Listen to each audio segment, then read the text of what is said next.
আসসালামু আলাইকুম সুপ্রিয় শিক্ষার্থীরা, আশা করি তোমরা সবাই ভালো আছো এবং সুস্থ আছো। আজকের ক্লাসটি হচ্ছে স্থির তড়িৎ নিয়ে। তো তড়িতের উপর দুইটা চ্যাপ্টার আছে, একটা স্থির তড়িৎ, একটা হচ্ছে চল তড়িৎ।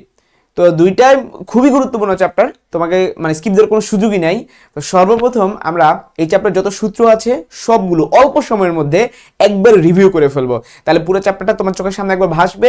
পরবর্তীতে যখন তুমি কোশ্চেন ব্যাংক সলভ করতে যাবা তোমার জন্য খুবই ইজি হবে। সর্বপ্রথম যে টাইপটা নিয়ে আমরা আলোচনা করব তাহা হচ্ছে কুলম্বের সূত্র। আমি টাইপ ভিত্তিকভাবে আলোচনা করব। টাইপ 1 কুলম্বের সূত্র। কুলম্বের সূত্র। তো কুলম্ব সাহেব যে কথাবার্তাগুলো বলছেন এটার সাথে মহাকর্ষ সূত্রের অনেক মিল আছে। যেমন আমি যদি সাইড বাই সাইড তোমাদেরকে বুঝাই তাহলে ব্যাপারটা খুব ইজি হয়। হ্যাঁ, মহাকর্ষ সূত্রটা কে দিয়েছিলেন? বিজ্ঞানী নিউটন। তো উনি কি বলছিলেন? উনি বলছিলেন যে ধরো দুইটা বস্তু আছে, এটা ভর হচ্ছে m1 এবং m2, তাদের মধ্যবর্তী দূরত্ব হচ্ছে d। তাহলে তারা যে আকর্ষণটা করবে সেটা কি হবে? তাদের ভরদ্বয়ের গুণফলের সমানুপাতিক, তাদের দূরত্বের বর্গের ব্যস্তানুপাতিক। ঠিক আছে, এটা উনি কিন্তু বলে গেছিলেন। হ্যাঁ, তো যদি আমরা দুইটা সূত্রকে কম্বাইন করি তাহলে কি পাই? f proportional to m1 m2 divide by d square পাবো। প্রপোর্শন উঠে ফেলে একটা কনস্ট্যান্ট আসে এবং সেটা হচ্ছে g, তাহলে g m1 m2 divided by d square. ঠিক আছে, এইটাই উনি বলে গেছিলেন। তো কুলম্বের সাথে এটা পুরো মিল, জাস্ট পার্থক্যটা হচ্ছে এখানে ভর বলছে আর এখানে আধান বলছে। এই তাহলে আমরা যদি কুলম্বের সূত্রটা আলোচনা করি, কুলম্বের সূত্রটা এরকম যে দুইটা আধান আছে, একটা হলো Q1 একটা Q2, তাদের মধ্যবর্তী দূরত্বটা হচ্ছে d। তাহলে তাদের মধ্যে যে আকর্ষণ বা বিকর্ষণ, খেয়াল করো যখন আমি মহাকর্ষ বলছি তখন সেটা শুধুমাত্র আকর্ষণ, কিন্তু যদি আমি কুলম্বের সূত্র বলি সেটা আকর্ষণও হতে পারে বিকর্ষণও হতে পারে। সো তুমি ডিরেক্টলি আকর্ষণ বলতে পারবে না, এভাবে লিখবা আকর্ষণ অবলিক বিকর্ষণ, আকর্ষণ অথবা বিকর্ষণ। তো তাদের মধ্যকার যে আকর্ষণ বা বিকর্ষণ বল সেটার মানটা কি হবে? তাদের আধানের গুণফলের সমানুপাতিক এবং দূরত্বের বর্গের ব্যস্তানুপাতিক। যদি দুটোকে কম্বাইন করি তাহলে কি পাবো? f proportional to q1 q2 divided by d square. Proportion উঠে ফেলে একটা কনস্ট্যান্ট আসে এবং সেটাই হচ্ছে আমাদের সে কাঙ্ক্ষিত c। ঠিক আছে, তাহলে এই যে মহাকর্ষ সূত্র, এখান থেকে আমরা তাহলে কি কি জানলাম? f হচ্ছে বল, c এর মানটা মুখস্থ 9 × 10⁹। এই জিনিসটাকে আমরা চাইলে 1/4 পাই k এপসাইলন নট বলতে পারি। ঠিক আছে, বায়ুর জন্য k এর মান 1 আর এপসাইলন নটের মান 8.85 × 10⁻12। q1 q2 হচ্ছে আধান, ঠিক আছে, আধানের মান, আর d হচ্ছে মধ্যবর্তী দূরত্ব। তো এই ছিল আমাদের কুলম্বের সূত্র। তাহলে এখান থেকে পরে কিভাবে আসতে পারে যে দূরত্ব দ্বিগুণ করলে কি হবে, অর্ধেক করলে কি হবে, আধান অর্ধেক করলে কি হবে, দ্বিগুণ করলে কি হবে, এরকম টাইপের প্রশ্ন কিন্তু পরীক্ষায় আসতে পারে। সো টাইপ 1 ডান। এখন চলে যাব হচ্ছে টাইপ 2। টাইপ 2টা হচ্ছে তড়িৎ প্রাবল্য। তড়িৎ প্রাবল্য। তড়িৎ প্রাবল্য বেসিকটাই হচ্ছে এরকম যে E = F divide by Q, অর্থাৎ একক আধানে যে পরিমাণ বল অনুভব করে সেটাই হচ্ছে তার তড়িৎ প্রাবল্য। তো F এর ফর্মুলা একটু আগে আমরা শিখছি যে CQ1 Q2 by d square. এটাকে যদি তুমি কিউ দিয়ে ভাগ করো তো দুইটা কিউকে একটা কিউ দিয়ে ভাগ করলে কি হয়? একটা কিউ থাকে। ঠিক আছে, 1 to 1 নাম দেওয়ার দরকার নাই যেহেতু একটা কিউ আছে। সো এটাই হচ্ছে আমাদের প্রাবল্য, একবার বেসিক। তবে এটা কিন্তু একটা ভেক্টর রাশি। এটা কি রাশি? একটা ভেক্টর রাশি। আর আমরা যে বল নির্ণয় করছিলাম আগে সেটাও কিন্তু একটা ভেক্টর রাশি ছিল। সো মনে রাখবা যে বল হচ্ছে একটা ভেক্টর রাশি। এই যে এটা কিন্তু একটা ভেক্টর, আর ওইটাও কিন্তু ভেক্টর রাশি ছিল। ক্লিয়ার? তাহলে যদি তড়িৎ প্রাবল্য থেকে পরীক্ষা ম্যাথ আসে, কিরকম ম্যাথ আসবে দেখো। এই যে এরকম একটা ত্রিভুজ দেওয়া থাকবে, এই ত্রিভুজে দুইটা পয়েন্টে তোমাকে আধান দিয়ে দিবে। ধরো এই পয়েন্টে আধানটা হচ্ছে Q1, এই পয়েন্টে আধানটা হচ্ছে Q2। ফর এক্সাম্পল এই Q1টা হলো পজিটিভ এবং Q2টা হচ্ছে নেগেটিভ, যে কোনো একটা ভ্যালু দিয়ে দিল। এরপর তোমাকে বলবে যে এই বিন্দুটার জন্য প্রাবল্য কত। তো যেই বিন্দুর জন্য নির্ণয় করবা সেটাকে অবশ্যই একক ধনাত্মক আধান ধরে নিবা। তাহলে এটা পজিটিভ, তাহলে এটা ডিরেকশন হবে ওইদিকে E1, আর এটা পজিটিভ এটা নেগেটিভ। তাহলে তুমি চিন্তা করবা, এইখানে নিজেকে বসায় চিন্তা করবা, তা তুমি কোন দিকে যাবা? তুমি হচ্ছে তাহলে এই দিকে যাবা নিশ্চয়ই, তাহলে এটা হবে E2। এখন E1 এবং E2 এর লব্ধিটা যদি নির্ণয় করতে যাও মাঝে কোনো একটা জায়গায় হবে, সেটাকে আমি E নাম দিলাম। তাই এই মধ্যবর্তী অ্যাঙ্গেলটা স্যার তোমাকে দিয়ে দিবে। ঠিক আছে, এটা যদি তোমার কোনো একটা অ্যাঙ্গেল দিয়ে দেয় তাহলে তুমি এটা বের করতে পারবা আলফা। ঠিক আছে, যদি বলে ই নির্ণয় করো তখন কেমন নির্ণয় করবা? Vector basic formula √E1 square plus E2 square plus 2E1 E2 cos। ঠিক আছে, এরপর ভ্যালু বসিয়ে দিলেই হয়ে যাবে। সো এই ছিল আমাদের একবারে বেসিক, যে যদি কোনো ত্রিভুজ রিলেটেড ম্যাথ থাকে। আরেকটা ম্যাথ আছে, সেটা হচ্ছে গিয়ে তোমার দুইটা আধান দিয়ে দিবে, তারপর বলে দিবে যে মধ্যবিন্দু কোন বিন্দুতে তাদের হচ্ছে প্রাবল্য শূন্য। তাহলে এটা মধ্যবর্তী দূরত্ব যদি আমি ডি নাম দিই, এটা যদি এই বিন্দু যদি বি বিন্দু হয়, আমি যদি ধরে নিই যে এদের মাঝখানে এই পয়েন্টটাতে সি বিন্দুতে হচ্ছে প্রাবল্য শূন্য, তাহলে এখান থেকে এতটুকু যদি আমি এক্স ধরি, এখান থেকে এতটুকু কত হবে ডি মাইনাস এক্স। এটার জন্য একটা শর্টকাট আছে, তোমরা এই শর্টকাটটা চাইলে ব্যবহার করতে পারো, যে এই মধ্যবর্তী দূরত্বে এক্স নির্ণয় শর্টকাট ডি সমান সমান 1 plus root over Q two divide by Q one. তো এমসিকিউর জন্য এটা তোমরা এই শর্টকাটটা ব্যবহার করতে পারো, ঠিক আছে। তাহলে এই দুই টাইপের ম্যাথ আমরা পেলাম, এটা একটা টাইপ আর এটা একটা টাইপ। হ্যাঁ, প্রাবল্য থেকে এই দুই টাইপই মূলত আসে। নেক্সটে চলে যাব আমরা টাইপ 3, সেটা হচ্ছে বিভব, ঠিক আছে।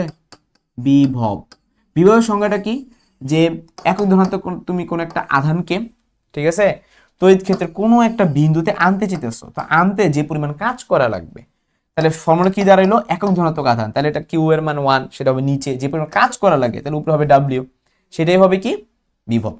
বিভব আরেকটা সূত্র আছে, ভি সমান সমান C Q divide by D. বলতে পারো ভাই এটা কোথা থেকে পাইছেন, ওই যে V equal to E, D আছে, ভি ইজ ইকুয়াল টু কত ইডি, এটা একটা বেসিক ফর্মুলা। তাইলে ই এর ফর্মুলা হচ্ছে C Q divided by D square, এটাকে যদি তুমি ডি দিয়ে গুণ করে দাও, তাহলে ডি ডি ডি এর ডি স্কোয়ার কাটাকাটি গেলে উত্তর থাকে সি কিউ বাই ডি। এই ফর্মুলা দিয়ে পরীক্ষা ম্যাথ আসতে পারে, যে কোনো একটা বর্গক্ষেত্র আছে, এটা ধরো প্লাস কিউ ওয়ান, এটা প্লাস কিউ টু, এটা ধরো minus Q plus Q three, এটার মান তোমার বের করতে বললো, যে এখানে আধান কত হলে এই মাঝখানে যে কেন্দ্রটা, কেন্দ্রে বিভব শূন্য হবে, কেন্দ্রে বিভব শূন্য কখন হবে, এগুলো প্রশ্ন পরীক্ষা আসে। তখন তুমি যে কাজ করবা, এখানে যাই চিহ্ন থাকুক, যাই থাকুক, চিহ্ন শুদ্ধ তুমি যোগ করে দিবা। তাহলে Q one plus Q two plus Q three plus Q four is equal to 0, এটাকে আমরা যদি কিউ ফোর নাম দিই, তাহলে কিউ ফোর সমান সমান কত আসে, minus of Q one plus Q two plus Q three.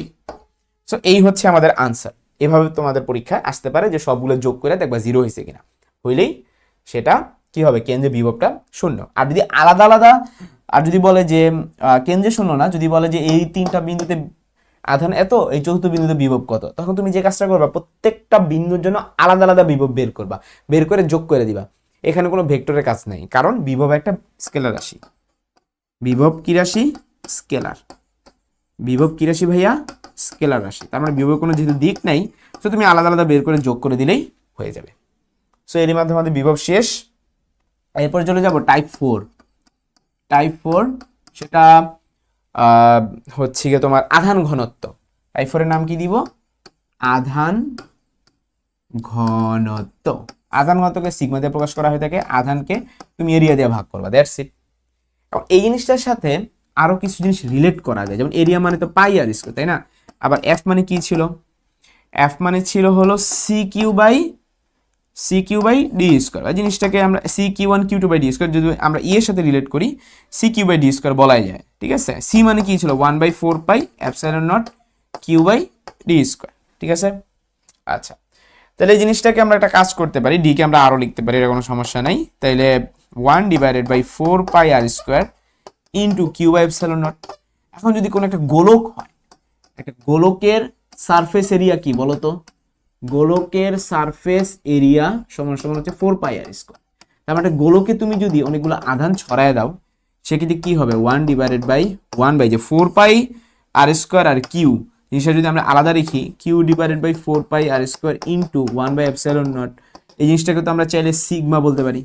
তাহলে sigma divided by epsilon naught. So এটাও কিন্তু একটা ফর্মুলা হয়ে গেল, ঠিক আছে।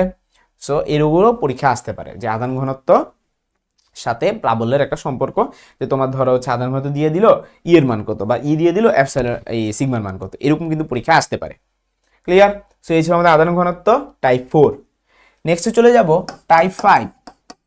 টাইপ 5 ধারকত্ব। ধারকত্বের মধ্যে আবার অনেকগুলো আছে, আগে আমরা ধারকত্ব সমবায় শিখব, ঠিক আছে।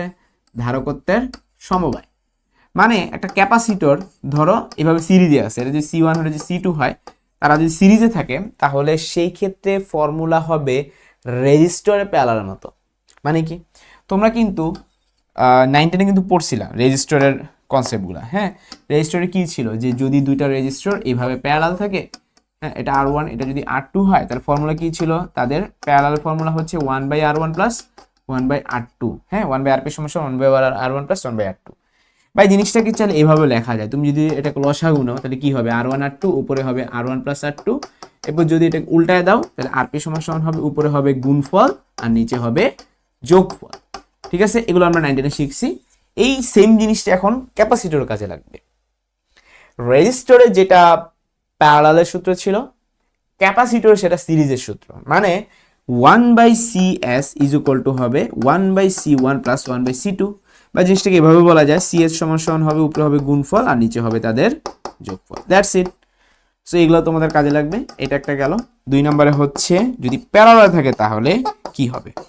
প্যারালাল থাকলে সূত্র হবে সিরিজের মতো, রেজিস্টরের সিরিজের মতো। রেজিস্টরের ক্ষেত্রে সিরিজ কিভাবে করতাম, যে RS সমান সমান R1 প্লাস R2। তাহলে এইখানে কেমনে করবা, এখানে সিরিজ হবে কি প্যারালালে, মানে ওরা আছে প্যারালালে সূত্র হবে কি সিরিজের মতো। তার মানে সিরিজের মতো মানে কি খালি যোগ হবে, আছে কিভাবে প্যারালালে, তার মানে সিপি। সো এই ছিল আমাদের কনসেপ্ট, যে যদি সিরিজে থাকে তাহলে সূত্র হবে রেজিস্টরের প্যারালালের মতো, যদি প্যারালালে থাকে তাহলে সূত্র হবে রেজিস্টরের সিরিজের মতো। সো এই ছিল আমাদের ধারকত্ব সমবায়। নেক্সট চলে যাব হচ্ছে টাইপ 6, টাইপ 5 গেল, এরপর টাইপ 6 ধারকত্বের শক্তি। ধারকত্বের শক্তি, তো শক্তি কয়েকটা ফর্মুলা আছে, আমরা জানি ইউ সমান সমান হাফ সিভি স্কয়ার। আবার ক্যাপাসিটির বেসিক ফর্মুলা যে টি ক্যাপাসিটার আসলে জিনিসটা কি, আধানের সাথে যদি তুমি ভোল্টেজ গুণ করো, ঠিক আছে। আচ্ছা, C is equal to Q divide by V, Q divided by V. তাহলে আধানের সাথে যদি তুমি ভোল্টেজকে অনুপাত করো, তাহলে C is equal to Q divide by V, যদি তুমি এটা গুণ করে দাও তাহলে হাফ ইন্টু কিউ ভি বা ভি কিউও বলতে পারো, ঠিক আছে। তাহলে এইটা হচ্ছে আমাদের একটা ফর্মুলা, এটা হচ্ছে আরেকটা ফর্মুলা। তো দুইটা ফর্মুলা হয়ে গেল। তৃতীয় ফর্মুলায় চলে যাই। তৃতীয় ফর্মুলাটা হচ্ছে তুমি এখান থেকে আবার অন্য জিনিস বসায় দাও, যেমন হচ্ছে B equal to Q by C যদি বসায় দাও তাহলে কি পাও, half into Q by C যদি বসায় দাও তাহলে কিউ স্কোয়ার বাই 2c আরেকটা ফর্মুলা পাইলাম। এই যে তিনটা ফর্মুলা পাইলা, এগুলো তোমার কাজে লাগবে, ঠিক আছে। আর ক্যাপাসিট্যান্স যদি বের করতে যাও, এটা তো বলে সমবায়, এটা অ্যাকচুয়ালি টাইপ 6 নাম দেওয়া উচিত ছিল, আর এটাকে টাইপ 7 নাম দেওয়া উচিত ছিল। কারণ কি, কারণ হচ্ছে বেসিক ক্যাপাসিট্যান্সটাকে আমাদের শিখতে হবে। হ্যাঁ, টাইপ 5টা আমি বেসিক ক্যাপাসিট্যান্স হিসেবে নাম দিব টাইপ 5 শুধু ধারকত্ব। শুধু ধারকত্ব প্রসঙ্গে তারপর কেমনে বের করবো, যে সি সমান সমান A K epsilon naught divided by D. এই যে একটা ধরো সমান্তরাল পাত ধারক, এই পাত ধারকের যে এরিয়া সেটা হচ্ছে এ, মধ্যবর্তী যে ডিসটেন্স সেটা হচ্ছে ডি, ঠিক আছে। আর যে পদার্থ থাকবে সেটা পরাবৈদ্যুতিক ধ্রুবকটা হচ্ছে কে। ক্লিয়ার? সো এই ছিল আমাদের চিত্র। এখান থেকে আমরা ধারকত্ব নির্ণয় করব, দেন ধারকত্ব সমবায় শিখলাম টাইপ 6 এবং ধারকত্বের শক্তি হিসেবে শিখলাম টাইপ 7। সো এই ছিল আমাদের কথাবার্তা। এগুলোই থেকে মোটামুটি সবগুলো পরীক্ষা আসে। যদি তোমরা এই সূত্রগুলো ভালো মতো বুঝো তাহলে তোমাদের আশা করি স্থির তড়িতে কোনো ধরনের প্রবলেম থাকবে না।